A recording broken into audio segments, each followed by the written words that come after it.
오늘 우리 인생의 세 가지 짐을 좀 말씀드리고 싶습니다. 세 가지 차원의 인생의 짐이 있습니다. 첫째는 나 개인의 짐이에요. 개인적인 욕심이 있습니다. 내 속에 이기심이 있습니다. 그게 사실은 나를 위해서 사는 거라고 생각하지만 내 속에 있는 욕심과 이기심이 내 인생의 가장 무거운 짐이 옳습니다. 욕심이 없으면 고민이 될 게 없을 거 아니에요. 욕심 없으면 고민이 없을 거 아니에요. 그렇지 않습니까? 고민은 다 내 욕심 때문에 생겨요.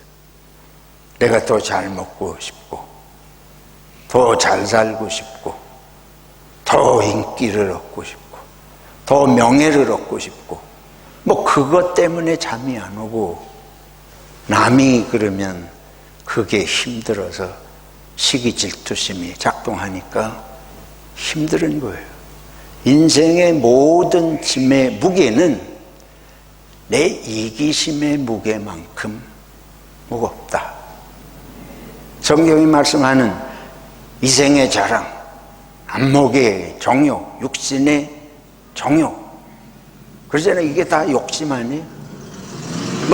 그 외에도 여러 가지가 있겠지만은 그런 욕심만큼 내가 고민이 되고 고통스럽고 힘드니까 인생의 무거운 짐은 모두 내 속에 그 뿌리가 있다. 둘째는 사회적 짐입니다. 세상이 무거운 짐이에요. 세상 사람이 나를 향해서 보는 시각, 아주 직선적으로 말하면 사회적 비난. 우리들이 살아가면서 체면이 이 동양인에게는 아주 중요하다. 수치를 당하지 않는 것. 그래서 한국과 중국과 일본의 이 동양의 문화의 첫 번째를 쉐임 컬처, 쉐임, 이 부끄러움, 수치심을 가장 심각하게 생각하는. 그러니까 지난번에도 말씀드린 대로 얼굴이 깎이면 견딜 수 없는 이런 문화 자체가 그렇습니다. 누구 한 개인의 성격이 아니고 문화 자체가 이제 그런 문화가 형성이 돼 있지 않습니까? 세상이 나를 어떻게 보는가? 근데 그 세상은 누구를 이렇게 떠받들어주고 영광스럽게 해주고 뭐 그런 문화가 아니에요. 세상의 문화의 뿌리는 남을 비난하고 남을 부끄럽게 만드는 문화였습니다. 그러니까 우리가 부끄러움 당하지 않으려고 몸부림을 하며 살게 됩니다. 오늘 여기 예수님 하신 말씀 중에 예수님이 세리들과 죄인들과 먹고 마신다. 그러니까 바리새인들과 유대인들이 막 예수님을 비난해요. 죄인들하고 세리들하고 창기들하고 먹고 마신다. 세상은 뭔가 요거만한 것만이라도 욕할 거리, 비난할 거리 있으면 뭐 참지 않습니다. 여지없이 비난하고, 그거는 세상에서 가장 빨리 돌아다니는 소문이에요. 그리고 요즘은 SNS가 발달하니까 더 빨리 돌아다녀요. 이 비난과 험담과 뭐 이런 정죄, 이런 것이 오늘날은 너무 무섭게 빨리 돌아다녀요. 그러니까 이 유튜브라든지 뭐 이런 데서 생생해 나는 거, 한국 사회가 아주 무서운 혐오 사회가 돼 있지 않습니까? 이조시대부터 무슨 편가르기를 하고 뭐 그런 게 역사적으로 좀 내려오긴 한 거지만 지금은 그게 1000배, 10,000배 급속도로 아주 무섭게 돌이킬 수 없게 사회를 그렇게 혐오 사회로, 갈라지는 분열 사회로 만들고 있어요. 그게 뭐냐면 말씀드린 SNS가 그렇게 발달했기 때문에 그래요. 무섭습니다. 돌이키기 힘듭니다. 요만한 것만은 뭐 노출돼도 금방 대한민국 땅덩어리가 다 알게 돼. 호주라고 뭐 다를 리가 없죠. 한국하고는 조금 좀 다르기는 해도 그런 무서운 사회예요. 사회적인 시각, 이게 우리들에게 무거운 짐이에요. 여기 예수님 말씀하시기를 사람들이 친구들 사이에 나팔을 불어도 피리를 불어도 좋은 일이든 슬픈 일이든 함께 하지 않아. 뭐만 함께 하냐? 욕하는 것만 함께 욕하는 것만. 인자는 와서 먹고 마시며 말하기를 보라 먹기를 탐하고 포도주를 즐기는 사람이요 세리와 죄인의 친구로다. 안 먹으면 안 먹는다고. 그래서 요한이 와서 먹지도 않고 마시지도 아니하며 그들이 말하기를 귀신이 들렸다. 근데 인자가 와서 예수님이 와서 그들하고 먹고 마시니까 먹기를 탐하고 포도주를 즐기고 세리와 죄인들과 먹고 마신다. 그러니까 이래도 문제 저래도 문제. 이 세상이 그리 살아가기 힘들어요. 교회라고 다릅니까? 우리가 이걸 극복하지 못하면 교회도 마찬가지죠. 그러니까 늘 우리들이 갈등하고 서로 믿지 못하고. 세 번째는 종교적인 짐이에요. 하나님을 생각하면 기쁘고 즐거운 게 아니고 하나님이 두려워. 죄를 짓지 말아야 되는데 말씀드린 내 이기적인 욕망, 이런 것들이 우리 속에 가득한데 이건 하나님이 하지 말라고 하신 계명, 율법, 이거하고는 다 반대가 틀어지잖아요. 그러니까 날마다 하나님 잘못했습니다 하고 났는데 또 그걸 못 벗어나게 되고. 오늘 바울 사도를 보세요. 로마서 7장을 읽었는데 바울 사도가 내가 선을 행하기를 원하는데 내 속에 선을 행하는 마음이 없는 건 아니고 있는데 내 속에 또 다른 법이 있다. 나를 움직이는 다른 게 있는데 죄가 나를 움직여. 근데 선하게 살고 싶고 근데 또 이 죄의 욕망이 있는데 이 둘이 싸워 내 속에서. 근데 결국 누가 이긴다는 거예요? 죄가 이겨. 죽을 지경이라. 바울 사도가 하는 말씀 아주 죽을 지경이라. 오호라 나는 곤고한 사람이라. 왜 내가 여기서 이걸 벗어나지 못하나? 고민이 되고 하나님을 생각하면 두렵고 마음이 편하지를 않아요. 그러니까 종교적인 율법이 무거운 짐이에요. 죄짐. 사회가 살아가는 게 힘들어요. 사람 만나는 게 두려워져. 그래서 점점 우울증이 심해지고 더 심해지면 대인공포증이 생기고 공황장애가 생기고 심리적으로 외로운 정도가 아니고 이것들이 우리들이 정신착란까지 혼란까지 일으키고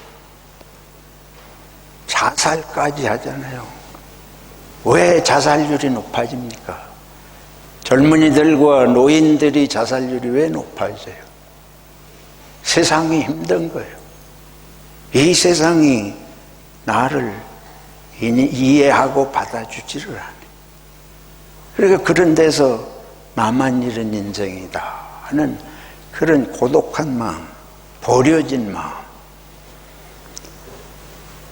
그리고 이제 내 자신의 욕망에 이런 뿌리들을 해결하지 못한 이기적인 이런 본성들, 이런 짐들이, 그러니까 우리는 눈 뜨면서 눈 감을 때까지 이런 무거운 짐들에 눌려서 살아요.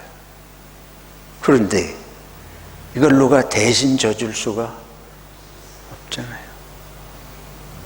내가 지고 가야 돼. 누가 져주려고 하지 않습니다. 예를 들어서 학생들이 인천 앞바다에서 400명이 배를 타고 수학여행을 가다가 내가 빠져가지고 다 죽었는데 이 한국 사회가 전체가 그걸 슬퍼하고 안타까워하고 뭐 그런 사람이 없는 거는 아니지만 이게 또 정치하는 사람들은 자기들의 책임이 되는 게 싫어가지고 서로 싸우고 뭐 이런 것도 싸움의 소재예요. 사회가, 국가가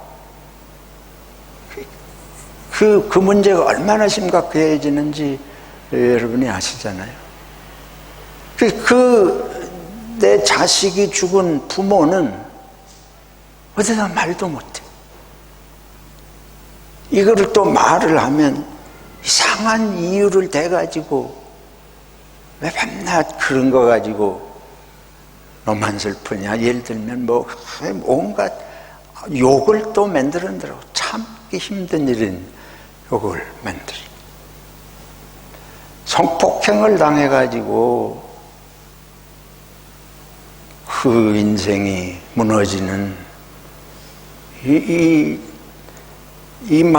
뭐라고 표현할 수 없네. 어디 말도 할 수도 없고 너무 힘든데 그런 게 또 알려지면 그걸 안타깝게 여기고 불쌍히 여기고 이 사회의 이런 인간의 죄악에 대해서 반성을 하고 약한 인간들의 이런 문제를 얘기하는 게 아니고 왜 칠칠맞게 그러고 당하고 돌아다니냐부터 옆에 가까이 하지 않으려고 한다든지 뭐 상상할 수 없는 일들을 당해요. 그런 일을 당한 사람만이 아는, 그러니까 주위로부터 위로를 받거나 문제 해결에 대한 무슨 이런 거를 팔을 걸붙이고 사람들이 뛰어다니는 게 아니고 그냥 가만히 앉아서 한마디로 뭐라고 던지는데 아픔을 100배, 1000배 더 크게 만드는 이게 세상이에요. 그러니까 뭐 안 먹어. 요한이 와서 안 먹으니까 안 먹어. 귀신 들렸다. 예수님이 와서 먹으니까 죄인 들하고 같지 않다. 이래도 저래도 세상은 비난을 하는 이런 세상입니다. 어떻게 해야 될까요? 예수님께서 말씀하십니다. 수고하고 무거운 짐진 자들아 다 내게로 오라. 예수님께서 쉬게 하신다. 근데 예수님께 가면 무슨 수가 있습니까? 쉰다는 게 무슨 의미예요? 지금 현실적인 이런 문제들인데 예수 믿는다고 예수님께 나간다고 무슨 뾰족한 수가 해결이 있습니까? 이제 오늘 아브라함의 이야기를 읽었습니다. 아브라함의 이야기를 잘못 읽으면 이게 아주 종교에 대해서 심각한 문제가 사실은 생겨요. 여기 보면은 아브라함이 자기 아들 이삭의 아내, 자기 며느리를 이제 구해와야 되는데 자기가 이민 와서 사는 그 지역의 여인들을 며느리로 맡고 싶은 생각이 없어요. 하나님의 뜻이 아니다 하는 걸 알기 때문에 자기 고향 땅에 가서 내 며느리를 얻어와야 되겠다. 근데 자기는 나이 많아 갈 수 없고 자기 종을 불러서 내 고향에 가가지고 내 며느리를 네가 구해오거라. 그러면서 그 며느리들 그 집에 보낼 예물을 낙타에다 바리바리 실어서 보내면서 하나님께서 인도하실 것이다. 이 종이 이제 주인의 명을 받고 먼 길을 떠나잖아요. 그 고향 땅이 다 가까웠는데 마침 고향 입구에 우물이 있습니다. 이 종이 기도를 해요. 내 주인의 명을 제가 정말 잘 받들어야 될 텐데 어디서 누구를 우리 주인님의 며느리로 구해야 될지 너무 난감하잖아요. 그래서 기도를 합니다.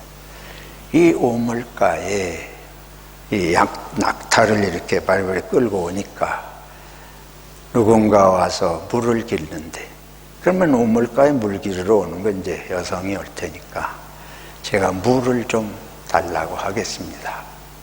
근데 내가 마실 물을 달라고 하는데 그 물 길러 온 아가씨가 내게 마실 물뿐만 아니고 내가 데리고 온 여기 이 약대들, 낙타들에게도 마실 물을 주면 그 여인이 내 며느리감인 줄 알겠습니다. 근데 그 일이 그대로 이루어지잖아요. 근데 우리 이제 한국 사람들은 동양의 운명론, 점쟁이, 신령님이 다 뭐 점지해가지고 하는 이런 운명론, 인생의 운명이 다 결정되어 있다는 이런 운명론을 믿어요. 관상도 그런 거고, 무슨 뭐 손금 보는 것부터 해서 사주택이라는 거, 궁합 보는 거, 동양의 문화의 모든 것이 다 운명론입니다. 이런 사람을 만나면, 저런 관상을 가진 사람은 평생 저런 식으로 살고, 이런 사주팔자를 생일이 언제인 사람을 만나면 일생 뭐 잘 살고 못 살고, 이게 전부 인간의 운명이 미리 정해져 있다고 보는 거예요. 근데 그런 식이 우리 속에 젖어 있기 때문에 이 성경을 보면 딱 그 식으로 해석을 하게 되어 있습니다. 아, 하나님이 다 미리 점지하셔가지고 딱딱딱 이렇게 만나게 하시고, 이 아브라함의 종이 기도를 그렇게 하니까 딱 하나님이 벌써 그렇게 다 점지한 사람을 만나게 되고, 그런 생각이 들잖아요. 여러분 그렇게 생각 드시죠? 그렇게 생각 들게 돼 있어요. 왜 대답 안 하셔요? 100% 그렇습니다. 저도 그렇고 모든 한국 사람 다 그렇게 생각하게 되어 있습니다. 그러니까 설교도 성경 쉽게 읽고 쉽게 하면 설교도 그렇게 하게 되어 있어요. 여러분들이 가서 찾아보세요. 아마 그런 설교들이 쬐을 거예요. 그런데 이 성경을 잘 읽어야 됩니다. 여기서 아브라함이 하나님의 인도하심을 물론 믿지만은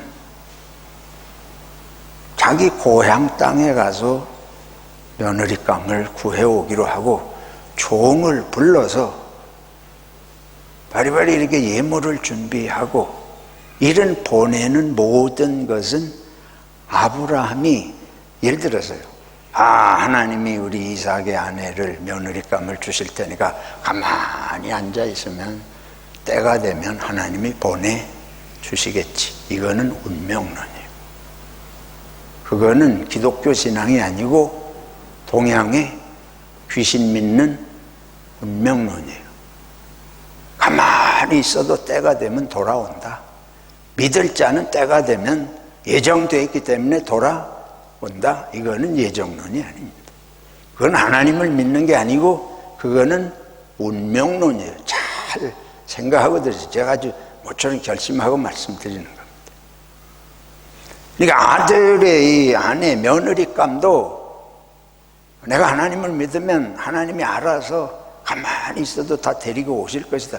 절대로 그렇게 생각하면 안 되는 거예요. 그거는 예수 믿는 게 아닙니다. 여기 아브라함이 그렇게 해서 종을 보내잖아요. 종을 보내는데 종의 기도를 보세요. 종이 기도하기를, 이런 물을 나한테만 주는 게 아니고 이 낙타에게도 주면 이 우리 주인님의 며느리가 될 사람으로 생각하겠습니다. 근데 그런 여인이 왔다. 그러니까 이 얘기가 딱 그게 또 점쟁이 점쳐서 들어맞히듯이 이렇게 해석하게 되어 있습니다. 근데 잘 보세요. 이 아브라함의 종이 어떻게 기도하느냐 하면, 여기 가만히 있으면 첫 번째 오는 여인이 우리 주인님의 며느리감인 줄 알겠습니다. 아니면 7번째 오는 여인이 우리 주인님의 며느리감 되겠습니다. 이러면 이거는 운명론인 거예요. 근데 이 아브라함의 종이 그렇게 기도하지 않고 나에게 물을 줄 뿐만 아니고 누구에게? 이 낙타들에게도. 이거는 그 여성의 며느리감의 인간성을 보는 걸 말하는 것입니다. 이걸 잘 구분할 줄 알아야 돼요. 이스라엘의 유대 땅의 우물은 깊습니다. 여성이 그 물을 두레박으로 들어 올리는 것도 힘든 일이. 지나가는 나그네가 물 달라 하니까 뭐 그건 물을 좀 줄 수 있겠지만 자기가 이 물 길러 오는 것도 힘든 일이고 길어 올리는 것도 힘든 일인데 이 낙타들은 또 물을 많이 마실 거 아니에요. 거기까지 물을 줄 수 있는, 요청도 안 하는데 줄 수 있는 이 여성의 마음, 이거를 성경에서 읽어내야 되는 거예요. 그러니까 이 아브라함의 종은 대단히 현명한 사람입니다. 이런 정도가 될 때에 이 우리 주인님의 며느리가 될 만한 인성, 성품, 이런, 그러니까 우리들이 만약에 이제 그러면서 더 얘기를 제가 좀 확장해 보겠습니다. 이 여성이 와서 물을 달라 그러는데 이 얼굴이 이렇게 막 이해하고 들으세요. 물을 기르러 왔는데 얼굴이 아주 못생겼다. 그러면 어떻게 되겠어요? 예를 들어서 더 심각하게 말해서 그럴 가능성은 적겠지만 장애인이 왔다. 팔이 하나 없다든지 다리를 전다든지 지금 말씀드린 아주 정말 너무 외모가 보기에 그렇다든지 그러면 이 여성은 아니겠다. 물 달라고까지 할 필요도 없겠다. 이런 사람에게 물 달라고 했는데 낙타한테까지 주면 이거 곤란해. 할 수도 없고 안 할 수도 없고. 제가 이런 억지 같은 얘기를 드리는 건 저부터 그런 식으로 살아가요. 내가 기도한다고 하면서도 내 마음에 들지 않으면 싹 취소. 한 번만 다시. 여러분 그런 경험 없어요? 이게 우리들이 하나님을 전적으로 믿고 의지하고 인간이 하나님이 원하시는 인간다운 모습 이런 생각을 하는 게 아니고 전부 점쟁이 점지듯이 한번 했다가 그게 아닌 것 같으면 그냥 싹 취소하고 또 다시 다시 하고 다시 기도 제목 내걸고 이게 운명론이라는 거예요. 우리가 기복주의 운명론적으로 기독교를 믿으면 하나님의 인도하심을 믿고 절대 순종하려는 것이 아니고 내 마음에 드는 것을 찾아갈 때까지 기도도 바꾸고 방식도 바꾸고 아무 때나 취소하고 그래서 뿌리는 그겁니다. 이런 종교적인 것이나 사회적인 것이나 개인적인 문제나 뿌리는 뭔고 하면 이기성이에요. 이기성. 모든 것의 무거운 짐은 뿌리가 이기성입니다. 그러면 이 정말 무거운 짐을 내려놓고 해방이 되는 길은 무엇이냐? 내 중심적이고 이기적인 걸 내려놓는 걸 말하는 것입니다.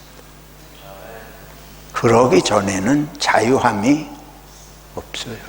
그러기 전에는 인생의 가벼운 길이란 없습니다. 예수님께 나온다는 건 뭐냐? 예수님께서 내게로 오라. 그러면서 뭐라 그러신가 하면 내 멍에를 메고 내게 배우라. 내 멍에는 가볍고 쉽고 내 짐은 가볍다. 예수님에게 배우라 그러죠. 그래서 여기 쉰다고 하는 건 그냥 열심히 일하다가 힘들고 지쳤는데 가서 이렇게 쉬는 이런 얘기를 하는 게 아니에요.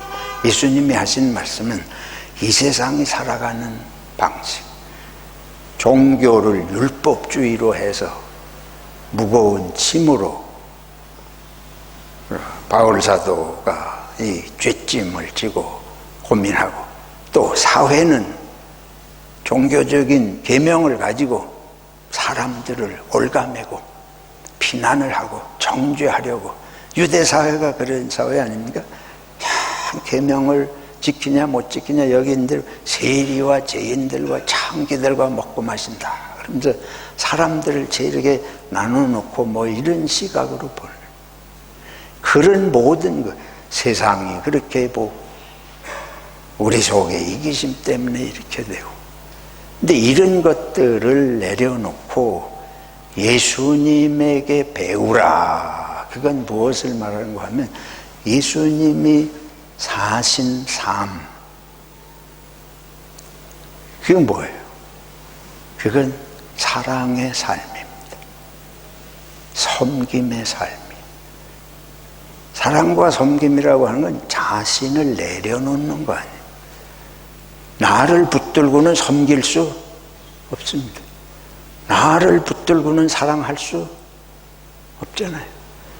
그래서 우리가 이 성경 구절을 그냥 예수 믿으면 평안이 온다, 예수 믿으면 가만히 있어도 문제가 해결된다, never, 절대로 그런 얘기 아니에요. 이건 뭔가 하면 예수님에게 가서 예수님의 삶의 방식을 배워라.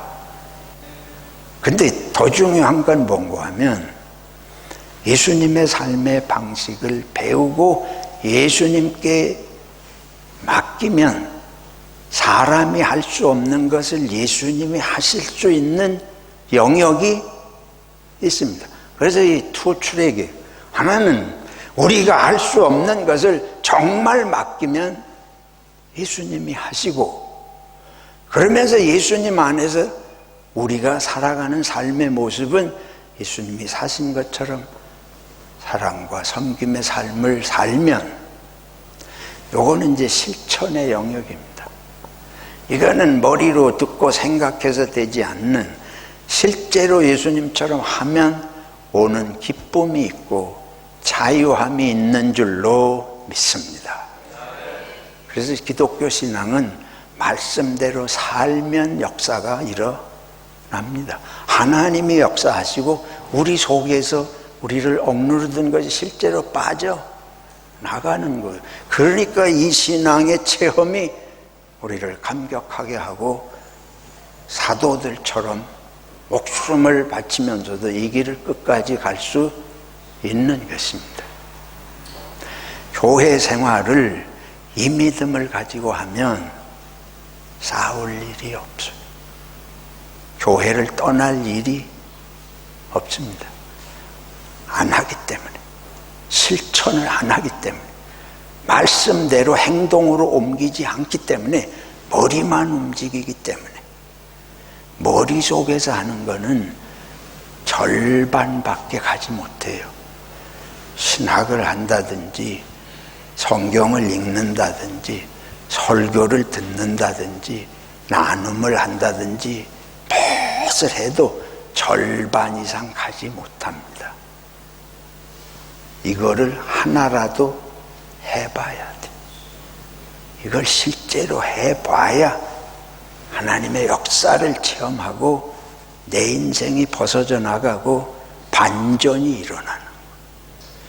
율법에 억눌려 가지고 죄짐을 무겁게 지고 살던 마음이 반전이 일어나요. 전환이 일어나는 건 예수 사랑을 체험하고 나면 이제는 종에서 사랑으로 전환이 일어나는 것입니다. 그래서 예수님에게 배우고 예수님에게 가면 이 삶의 전환이 일어나기 때문에 자유함을 얻고 가벼워지는 줄로 믿습니다. 살아봅시다. 살아봐요. 말씀을 행해보면 이거로 안 되는 역사가 있을 줄로 믿습니다.